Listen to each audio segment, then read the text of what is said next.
Hello, everyone.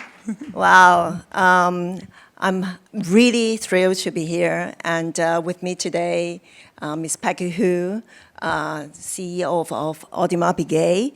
She's gracefully said yes to this section, although she's not in the fashion industry, but I convinced her that her luxury experience in the region would definitely give a lot of our fashion practitioners today a lot of insights. So with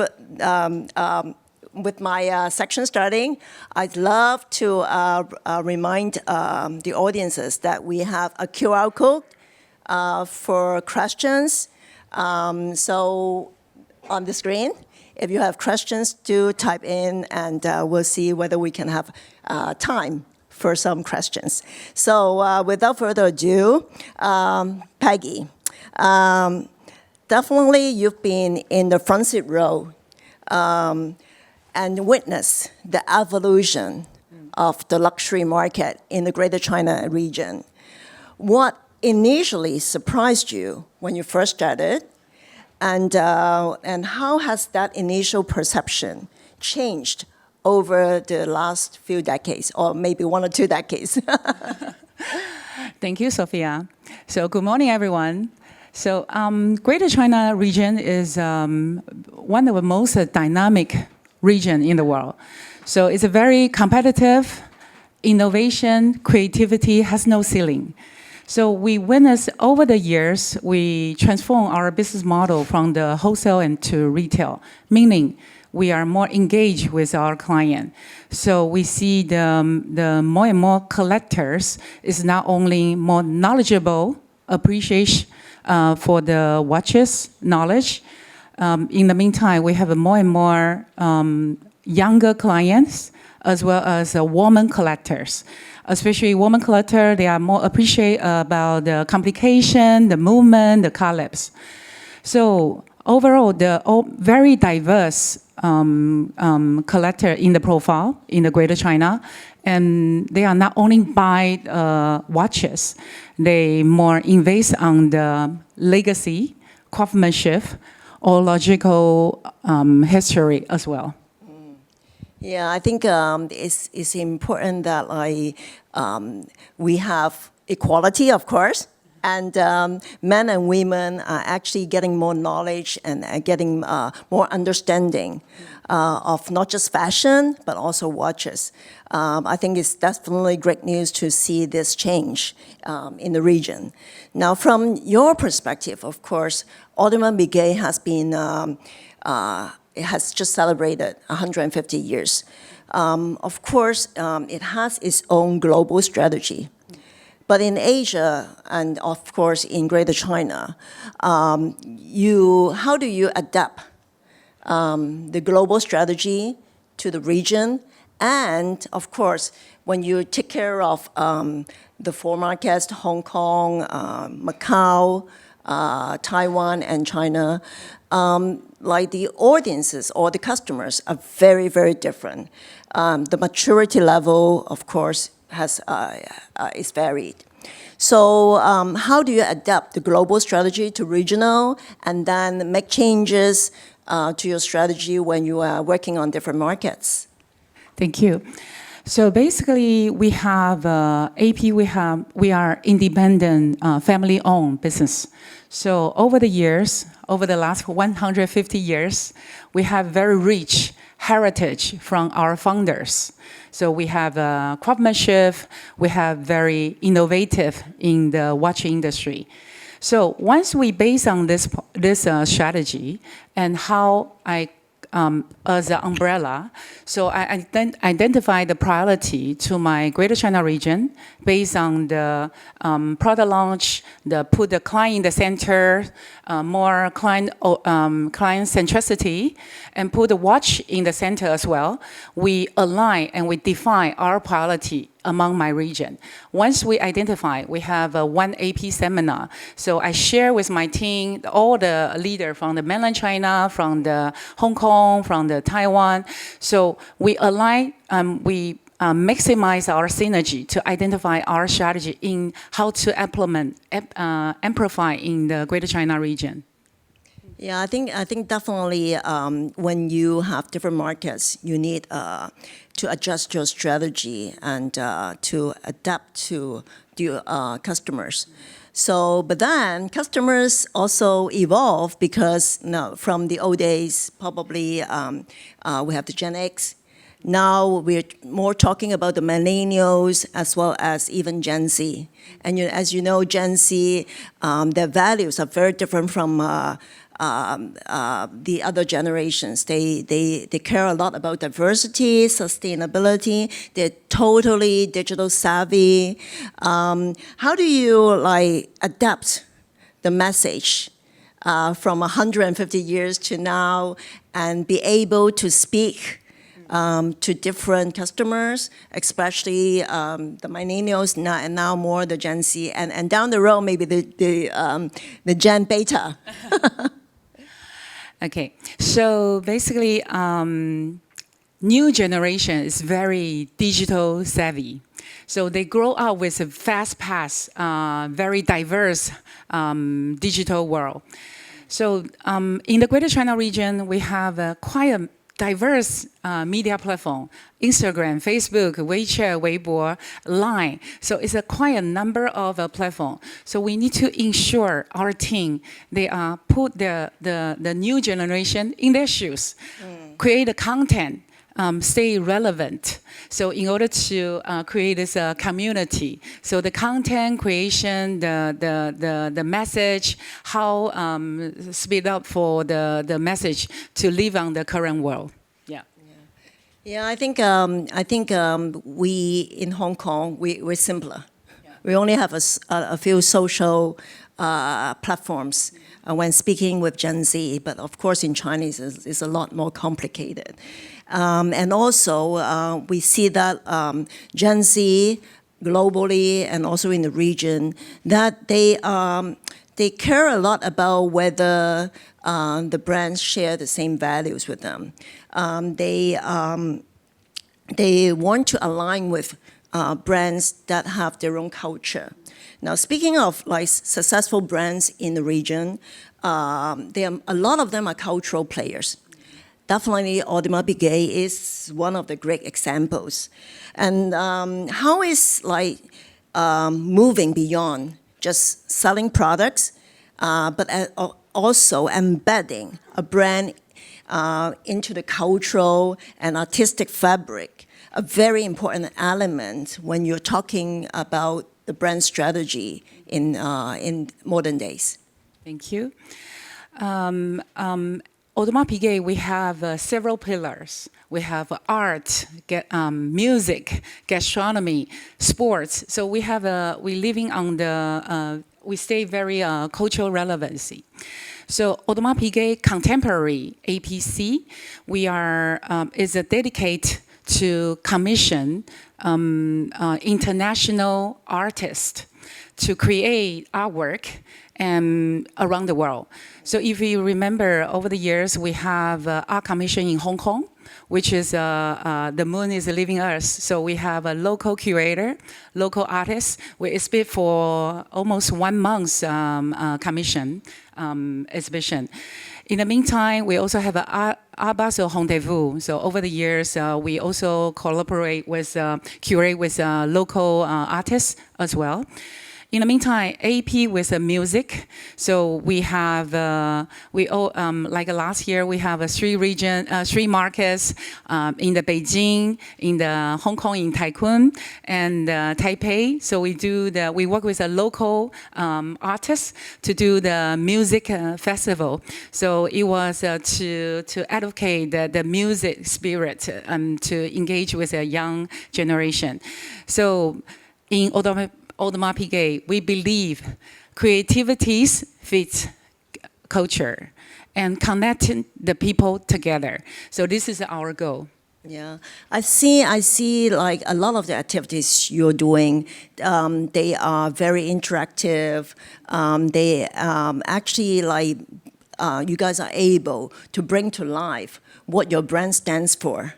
I was really impressed with your celebration in Shanghai for your 150th anniversary, the House of Wonders. A lot of interactive elements, and you were able to bring your brand to life, and so that the audiences, the customers coming to the exhibition would be able to really experience and understand what your brand is all about. Can you tell us a little bit about that exhibition? It was massive and very, very impressive. It's really, it's an event to make us so proud. It's a 150 years anniversary. The first global event we took place in Shanghai. So basically with 11 booths, so we flew most of HQ team to Shanghai, including the museum director, museum team, the communication team, the product team, and also the innovation R&D team. So basically, each engagement is a really interactive engagement. So over the 14 days, we receive 35,000 visitors. So this is a very beautiful event to make us to more interact with the audience and to let them to understand the story of the savoir-faire, the craftsmanship of Audemars Piguet. I think that also applies to the fashion industry, because a lot of the fashion brands, they also care a lot about craftsmanship, a lot about their heritage, and of course the quality of the brands. Now, with that type of exhibition, so massive, getting 35,000, right? 35,000 people visiting. You must have a good team in order for you to do that. And some of them are here, okay. So tell me about like when you are hiring for key roles in your team in Greater China. Beyond, of course, looking at the CV and the experience, what is the X factor that you look at people when you're hiring that really let you feel that, oh, this is the candidate I want to hire? What are you looking for? I think it's true we receive quite a number of CV in the recent years. The key factor is passion. So without passion, it's to love whatever you love to do. It's a key elements for the candidate, but how to understand? So I love to ask a few questions. For example, do you love what do you do for today? And so I want to hear what they do. You cannot looking for the next chapter and to deliver your passion. So I want to understand what do you do for the current position and why you want to join Audemars Piguet. So when I ask this question, because all the candidates, for sure, they want to join the Audemars Piguet. So when I ask this question, when they answer, I can see the sparkling in their eyes. They talk about our Le Bossu, our history, the watches, the passion. So all this part is the key elements. I want to hire to join the beautiful AP families. I see. So I think that's a good tip for a lot of our fashion practitioners today, because passion definitely keeps us going. Without passion in fashion or without passion in the luxury products, you'll not be able to work like long hours and still feel that like you love what you're working. I think definitely that's a key that we have to remember. Now, like of course, passion is very important, but passion is not enough, right? So, when you hire people coming in to join your team, they may be very creative. They may be very strong in brand strategy, or they have really good business acumen, but they may not have everything. Okay, they may have one thing or not the others. Now, in your industry, how do you make sure that like you're training and helping the team grow and making sure that like they are all rounded and be able to help you do like what you guys are doing, which is very impressive. Thank you, Sophie. So basically, each new employee, we put them in the front line to do the boutique attachment at least 1 week. So when they join the onboarding at Audemars Piguet. So the boutique attachment is so crucial. It's not only for the frontline team, it's also for the back office team. Back office including the finance, HR, retail, marketing. So everyone needs to station in the front line in order to you understand what's the client engagement, what's the craftsmanship, what's the why we want to engage with the client, why we produce the supplies and demand, what's kind of a challenge frontline team they are facing on. And in the meantime, they also can understand the operation, the logistic, and also even maintenance. So they know more better about the purpose. So this kind of initiative is not only in the Greater China. We also share with, so now it's around the world in the Audemars Piguet. So it's very crucial to understand how to put the client in the center and how to understand each engagement. So when you come back to your office or come back to your space, you understand how I can support my frontline team, how to make each engagement more meaningful. So this is a... Yeah. So for the audiences today, if you have not visited the AP House, which they have one in K11, I do encourage you after today, maybe you can go to AP House. They have a magnificent view of the harbor. And there's another AP House at the Henderson. Of course, I'm sure Peggy and her team would definitely welcome you. And Macau as well.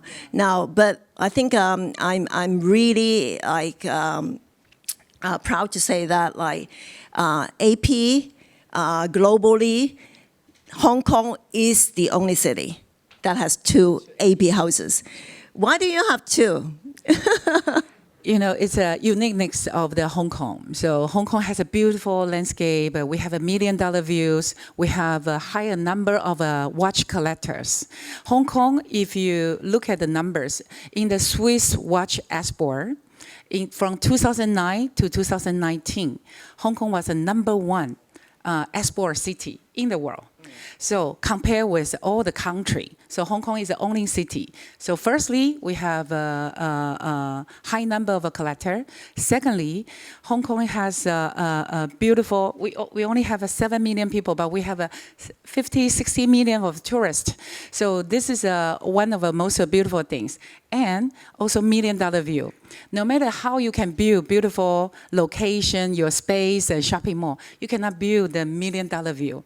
Hong Kong is a complementary in the Kowloon side and island side. You see each other. So this is the reason why we have one in the Henderson on the 25th floor. If you have time, please come and visit. And also K11 to see the $1 million view with the longest terrace on the K11 5th floor. So when the client comes to us, it's not only transactional engagement, it's emotional engagement. You know how and why, and what's you can touch and try all the pieces. Yeah, definitely. Peggy always tells me that like when you come to AP House, they're not selling; they're letting you experience AP. And it's so hard to get an AP anyways, right? So it's good to be there and experience and feel the vibe and also the heritage and the culture of AP.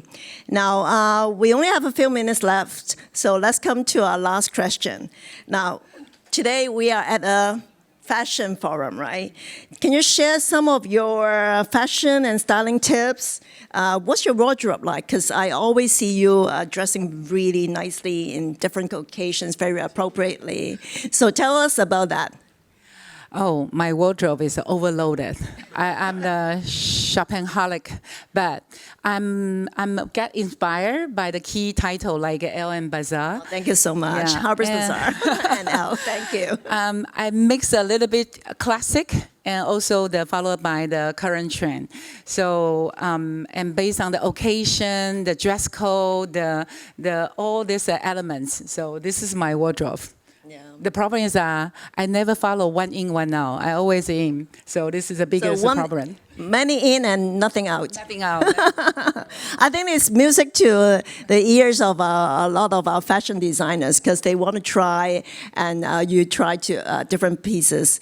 And I think we need more shopaholics in Hong Kong to help with our Hong Kong economy, definitely. I have to follow your path. So I think that's the end of our section. I think thank you so much. Thank you, Sophia. Let me Thank see you, whether they have any questions. Okay. All right.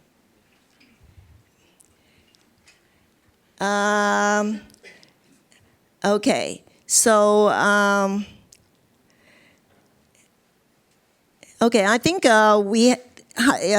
someone is saying that he's curious to of your own experience beyond the data and stay true to your brand, what truly resonates with customers in Hong Kong. So not just looking at beyond the data, how your own experience help you read these shifts beyond the data and be able to speak to the customers in Hong Kong. It's a very good question. Basically, I major in finance, okay, but I work in I have a very solid working experience from the fashion brand and jewelry brand and entered to the Audemars Piguet. So basically, the number helps me, but luxury experience helped me to grow. So I'm really love to engage with the people. So I leading the 300 people in the Greater China team, and we have a very, very good vibe. We bond with each other. We share. We have a good synergy. So this is also echo to what I have for the long years experience. Yeah. Fantastic. I think definitely with Peggy's knowledge in business, in finance, in brand building, I'm sure there are a lot of takeaways in the audiences. So thank you so much. Thank you, everyone. Hope you'll enjoy the rest of the program. Thank you. Thank you. Thank you, Sophia. Thank you, everyone.